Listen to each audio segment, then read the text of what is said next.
Buenos días, profesor Mendieta y compañeros. Bienvenido a la sustentación de nuestro proyecto final de mecánica vectorial. Somos del paralelo 2. Mi nombre es Antonio Zungo y junto a mis compañeros Ibrijá Figueroa y Jaime Bernal les presentaremos el desarrollo de nuestro ejercicio que está enfocado en localizar el centro de gravedad de un elemento marginado homogéneo. Bueno, comenzando con nuestro objetivo general, nos hemos planteado determinar de forma teórica, computacional y experimental el centro de gravedad de una pieza mecánica compuesta.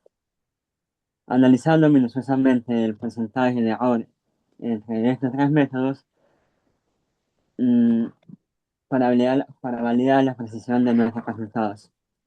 Para alcanzar esto, nuestros objetivos específicos se basan en descomponer la geometría compleja de la pieza en cuerpos volumétricos simples para facilitar el cálculo analítico.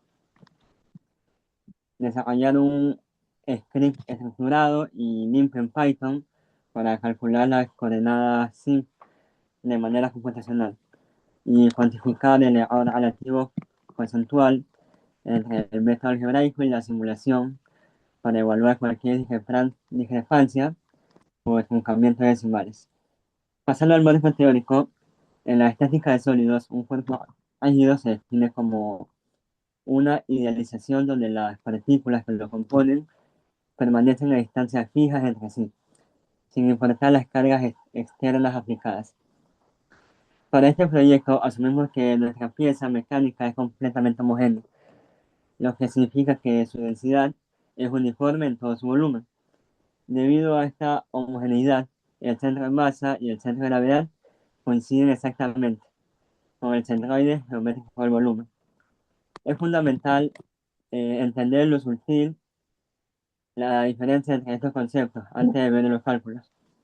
El centro de gravedad es el punto idóneo donde se aplica la fuerza resultante del peso total del cuerpo. Y el centro de masa es un concepto dinámico enfocado en el análisis de inercia. El centroide es una propiedad puramente geométrica de la forma. Como nuestra pieza presenta una geometría irregular con perforaciones y entalladuras, un cálculo por integración directa sería matemáticamente ineficiente. Por lo tanto, aplicamos el principio de superposición o método de cuerpos compuestos. Este principio establece que el método resultante del peso de un cuerpo compuesto respecto a un eje es igual a la suma de los momentos de sus partes constituyentes individuales. A continuación, doy paso a mis compañeros y explicará cómo aplicamos esta metodología a la geometría de nuestro problema de ingeniería. Muchas gracias, Anthony. Buenos días con todos. Mi nombre es Ibrian Figueroa y me corresponde explicar la descomposición analítica y el desarrollo matemático del proyecto. Al observar el ejercicio propuesto, lo primero que identificamos gracias a las leyes de la estática es una propiedad clave, la simetría. La pieza cuenta con un plano de simetría axial, continuo a lo largo del plano geométrico YZ. Esto implica que para cada diferencial de volumen en la zona positiva de X existe un diferencial simétrico equivalente en la zona negativa. Matemáticamente, el primer momento de volumen en X se anula, lo que nos permite concluir con absoluta certeza y de forma directa que X igual a 0 pulgadas, simplificando significativamente el análisis. Para resolver las coordenadas en los ejes Y y Z, procedimos a discretizar el sólido en cinco componentes elementales, sumando las formas sólidas y restando los vacíos o remociones de material. Primero, componente uno, base rectangular principal, un bloque sólido con un volumen de 7,875 pulgadas cúbicas, cuyo centroide local se ubica en Y menos 0,25 y en Z 2,625 pulgadas. Componente 2, semicírculo de la base frontal. El extremo redondeado delantero de la base con un volumen de 1,7671 pulgadas cúbicas. Un centroide en Z se halló con la fórmula de arcos circulares, resultando en 5,88 pulgadas. Componente en 3, agujero cilíndrico de la base. Representa una restra de material, por ende se le asigna un volumen negativo de menos 1,41 pulgadas cúbicas. Componente 4, bloque rectangular superior. la aleta o costilla vertical posterior que aporta un volumen sólido de 3,37 pulgadas cúbicas, con un centroide en Z 1,5 pulgadas. Componente 5, corte semicilíndrico superior. La muesca o canal horizontal sobre la aleta representa otra remoción de material equivalente a -1,06 pulgadas cúbicas. Al consolidar analíticamente estos volúmenes y sus respectivos momentos estáticos de primer orden, en nuestra tabla obtuvimos los siguientes valores totales. El volumen neto de la pieza maquinada es de 10,53 pulgadas cúbicas. La sumatoria de los momentos verticales es de -0,69 pulgadas a la cuarta. La sumatoria de los momentos longitudinales es de 27,09 pulgadas a la cuarta.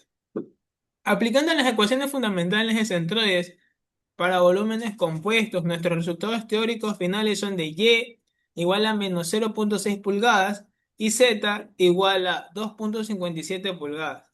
A continuación, mi compañero Jaime les mostrará cómo automatizamos esta estructura matemáticamente mediante programación y detallará las conclusiones finales del análisis.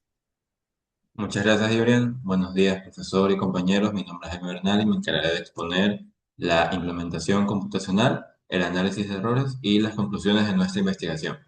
Para mitigar la probabilidad de fallos humanos por arrastres decimales y automatizar el cálculo, desarrollamos un script en Python. Respetando las bases introductorias de la lógica de programación, evitamos funciones muy avanzadas y estructuramos el código de manera secuencial, utilizando una lista de diccionarios y un bucle iterativo while. Como pueden observar en la pantalla, cada componente geométrico fue definido de manera independiente con sus variables de nombre, volumen y coordenadas de centroide. Es importante destacar que para los volúmenes huecos, el agujero cilíndrico y el corte superior, el valor de volumen se ingresa con signo negativo para simular con precisión la remoción de masa. El programa inicializa tres acumuladores flotantes para el volumen y los momentos estáticos. El bucle while recorre los componentes uno a uno, acumulando los productos de volumen por distancia, para finalmente realizar la división entre la sumatoria de momentos y el volumen total. Al ejecutar el script, los resultados numéricos arrojados ratifican la exactitud de nuestro modelo matemático. Revisando el cálculo de errores, contrastamos estas métricas frente al modelo idealizado en software de simulación asistida por computadora. Para los ejes X e Y, el error relativo porcentual es del 0%. Para el eje Z obtuvimos una desviación mínima e insignificante del 0,0078%. Este margen de variación tan estrecho confirma que la única fuente de incertidumbre proviene del error del truncamiento numérico, al redondear la constante irracional pi en el entorno computacional. La interpretación física de los resultados es X igual a 0 pulgadas, valida que el peso lateral se equilibra perfectamente a ambos lados de la pieza. En Y tenemos menos 0,0656 pulgadas. Al fijar nuestro origen coordenado en la superficie superior de la base, el centroide es atraído hacia la zona negativa, porque la base horizontal posee el mayor espesor y el área, concentrando la mayor proporción de la masa total. Y en Z tenemos 2,5719 pulgadas. Un sólido prismático perfecto tendría su centro en la mitad exacta en 2,625 pulgadas. Sin embargo, la aleta maciza trasera jala el centro de gravedad hacia el origen, contrarrestando el extremo frontal, redondeando que ha perdido masa debido al agujero cilíndrico. Nuestras conclusiones son que primero localizamos exitosamente el centro de gravedad del elemento en las coordenadas calculadas. Luego, con el método de descomposición, se demostró ser una herramienta altamente eficiente para analizar las piezas de las maquinadas complejas.